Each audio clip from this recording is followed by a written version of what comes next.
Hi, I'm Doris Purchase, and welcome to Beyond the Frame, a podcast created just for you by Propeller Art Gallery, artists empowering artists in Toronto.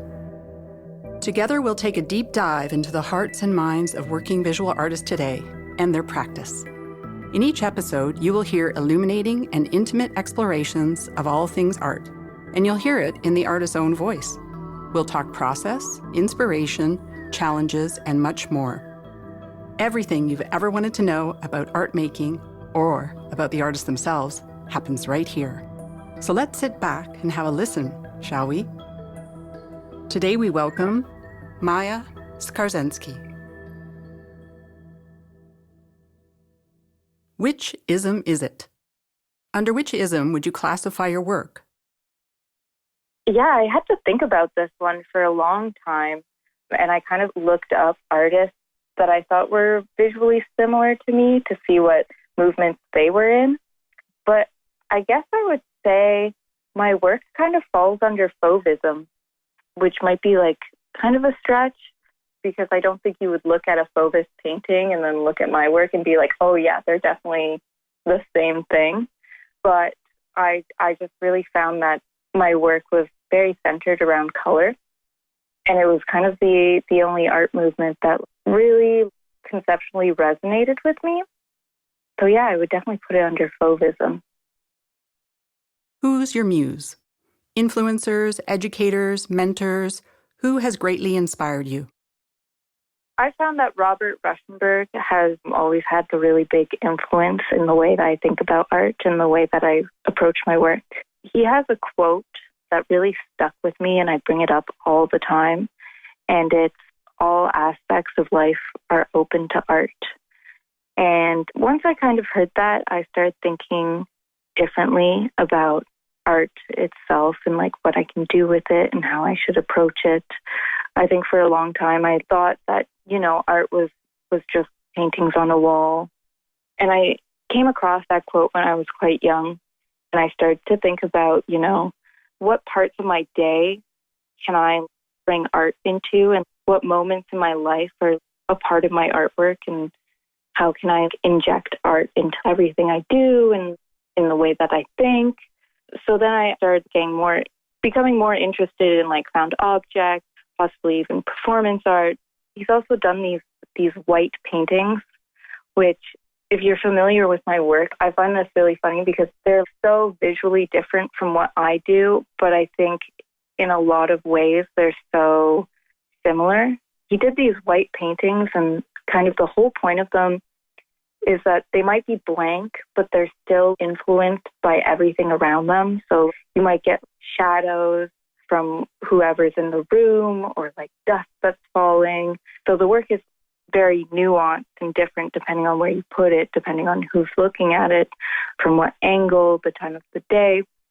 And I really enjoy that balance of being like completely empty but completely full at the same time.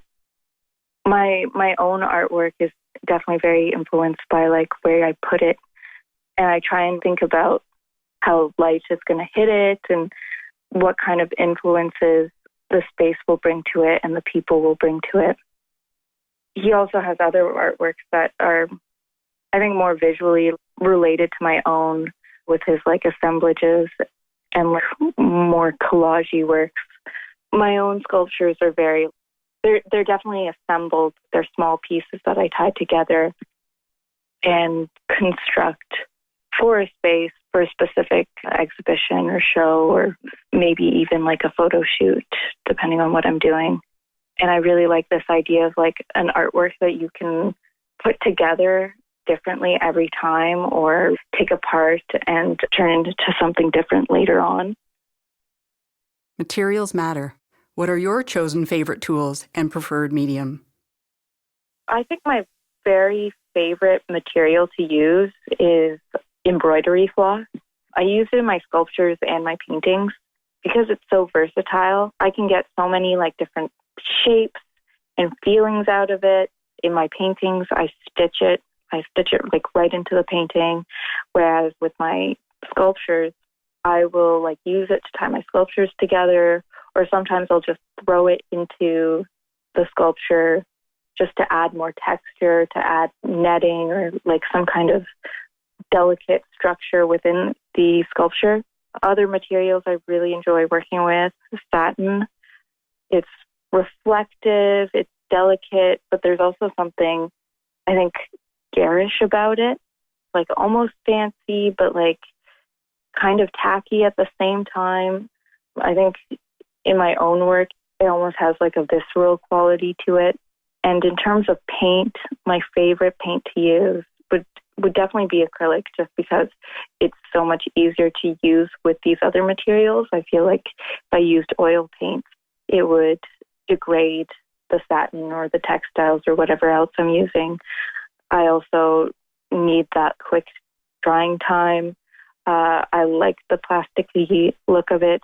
I think it complements the fabrics that I use as well. Slump Secrets. What methods do you employ to get yourself out of a slump? There are two things that I really like to do when I'm in a slump. The first one I like to do is just talk to someone. I have like a few friends who are kind of my artistic saviors. They're the people I talk to whenever I need help with a project or I just need to bounce ideas off of. And I find that whenever I talk to them, I feel very energized and I start to crave making artwork. So before the pandemic, I would definitely set up a coffee date with a friend of mine, and then we would just talk about our current projects or past projects or ideas for the future. And then I think that would kind of give me the motivation or give me more ideas to work with, inspiration. The other thing I like to do is just work on something different, maybe completely different. I have sketchbooks that are just full of drawings and paintings of people. I do a lot of portrait work that has nothing to do with my current practice. It's just something I do for myself, and it's not something I ever plan on showing people. And I find that when I get into a slump, if I start working on something that's not really a part of my like artistic practice at all, then I start to miss my general practice, or, you know, I'll find something from I like to call it my hobby art that I want to bring into my general practice. Sometimes I'll just decide that I want to learn how to do like botany illustrations. So I'll like take a class and work on that, or, you know, just find something that's completely different from what I'm generally doing. And then it'll inspire me in my general practice, or it'll just make me miss my general practice. So then I go back to it. In the beginning. So tell me a bit about your process. Do you have a bag of tricks, lucky talismans, or habits? Where do you start? And more importantly, when do you stop? For a while, I've been trying to develop a system. I've always had this fantasy of having a very specific system of approaching an artwork, specific, you know, I would start with this, and then I would do this and do that, and then I would do this kind of ritual to like discover a different way of approaching it, and then I could follow this system and make artwork that's kind of within the same body of work, but not so similar that it just gets boring and stale. And I don't know why, but I've always wanted just a specific system, yet I've never been able to like do that whatsoever. Anytime I try and develop a system, I just get so bored of my work, or I'm just disappointed with what I'm doing. All the pieces that I make that I really love, I kind of just threw together really impulsively. And it's usually something very different from what I did the last piece that I did. So yeah, I think I keep getting stuck in this loop where I'm trying to find like a specific system of processes and then trying to break from that. It's kind of hard for me to answer this question because I also have very different series of work that is so, in terms of like materials, they're so different from each other. the actual like processes of putting it together is so different that I can't really do the same thing when I start moving between these different series. But yeah, I think generally what happens is I start a project because I'm annoyed with a project that I haven't finished yet. And then at some point I get annoyed with what I'm working on. And then I go back and I finish the other thing that I was working on, or I just don't, and I decide that it is what it currently is, and I leave it at that. Calling all emo. What do you wish people to think or feel when they contemplate your work? My favorite reaction to my artwork is when people get really uncomfortable. I don't know. I find it really funny when people get uncomfortable with my artwork or uneasy with it. Sometimes people will talk to me about my work and they'll notice something kind of weird about it, and they'll talk to me about it and they'll get almost embarrassed because my artwork is vaguely bodily. So sometimes people will like see something in my work and they don't know if it's there or if they're imagining it, and then they'll feel kind of embarrassed with it. I used to do these animations that were kind of bodily, and I had this one it looked like buttholes.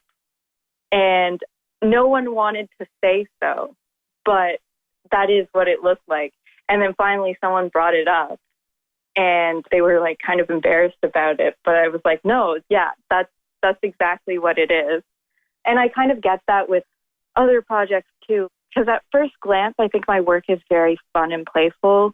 And then when you look at it for too long, you start to feel, some people will feel uncomfortable. They'll look at something and they'll be like, well, that actually kind of looks gross, or that looks mucusy and weird. There's something very like uncomfortable and almost uncanny going on here.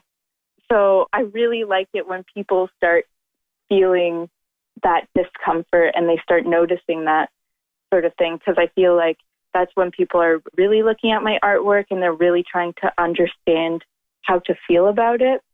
So yeah, that's definitely my favorite thing. The struggle is real. Talk to me about your biggest challenges as an artist. What methods do you use to overcome these challenges? I have a few challenges.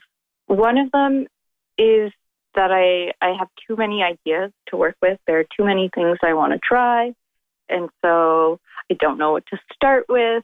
And I can't start something because I don't know, if I don't know if I want to start with this color, or if I want to start with that color, or if I want to stretch this painting completely different from how I normally do it, or if I want to start sewing on it before I stretch it, or if I want to start painting with it first. So I definitely get caught in this cycle of like indecision where I can't actually get anything going. Actually, yeah, I think that's my only problem is being indecisive with my artwork, because then when I get really indecisive in the middle of the painting or in the middle of the project, then I can't finish it, or it takes me forever to finish it because I get scared that I'm going to like ruin it, or it's not going to turn out as great as I thought it would. So then I don't want to work on it for a long time. But of course, the only way to get through that is to just pick something and go with it. I always tell myself that I'm going to try my other options on a different project. Sometimes I do, sometimes I don't. But yeah, it's really the indecision that gets me. Picture perfect. In your opinion, what constitutes a perfect piece of art? And what qualities in your own work would you signify as a perfect work? For example, perfect composition, confident brushstrokes illustrating a concept, or something else altogether. I think the perfect piece of artwork gives a sense of place.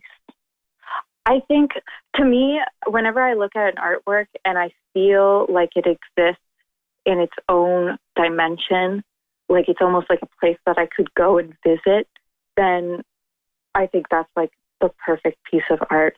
I love this idea of looking at a painting and just getting so absorbed that you almost feel like you live inside the artwork itself. There's something kind of comforting in that feeling, I think. It could be like a landscape piece, or it could be like something very abstract. I always feel like my artworks are almost trying to be landscapes, but not representations of places, but that they could be a place where you could inhabit in another dimension. Art Speak. How do you feel about titling, discussing, and explaining your work? I definitely have mixed feelings about it. I kind of hate it and I kind of love it at the same time. I think it depends on the context and the process. With titling, sometimes I just have like this phrase stuck in my head or like this word stuck in my head, and I just attach it on to whatever piece I'm working on. I really hate when I have to submit my artwork to something and I have to come up with a title on the spot, because I don't want 5 untitled pieces or whatever that are completely different from one another. That's always really difficult. And I find whenever I have to do that, I come up with the worst titles and I tell myself I'm going to rename them later, but I don't. And it's probably better that way, because I don't know if you should be renaming your piece every 3 months or so. When it comes to discussing and explaining my work, I get really excited about it sometimes. I think it helps me understand my work better. It helps me sort of discover a new lens of approaching my own work, or a new lens of like looking at something that I've already made. But other times, if I'm talking to like too many people who don't know my work and I have to explain it to them, then I get into this habit of saying the same thing over and over again. And that's really tiring and not fun. But when I talk about my work with someone who's more familiar with it, or who has a general understanding of work similar to mine, then that's when I really start to like discover new things in my artwork. I think it's really important to be talking about your work, to be discussing it. I think I brought it up in my approach to like getting over a slump. It's really important to talk to someone about your work, because it breeds new ideas and it brings motivation. Heavy metal or classical? What do you listen to while you work? Or is silence your thing?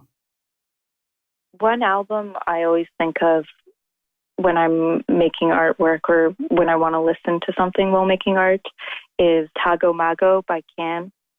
It's just a psychedelic album from the 70s that, I don't know, whenever I listen to it, I think about painting, so I have to start painting when I hear it. Why for art thou? Why do you make art? I make art to figure out why I make art. I think when I figure it out, I'm going to stop making art. I think making my art is the question itself. We hope you've enjoyed this episode of Beyond the Frame, a PAG podcast. To hear more episodes and to view the artist's works, please visit www.propellerartgallery.ca. Hosted by Doris Purchase, produced by Tracy Thomson, and recorded at the Orange Lounge Studio in Toronto.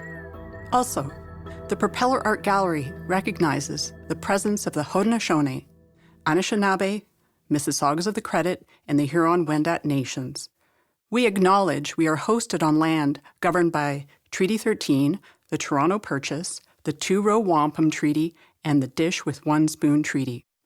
We are committed to peaceably sharing and caring for the resources around the Great Lakes and operating the gallery on the principles of inclusiveness as we continue to exhibit art created by artists from all over the world. Thank you for listening.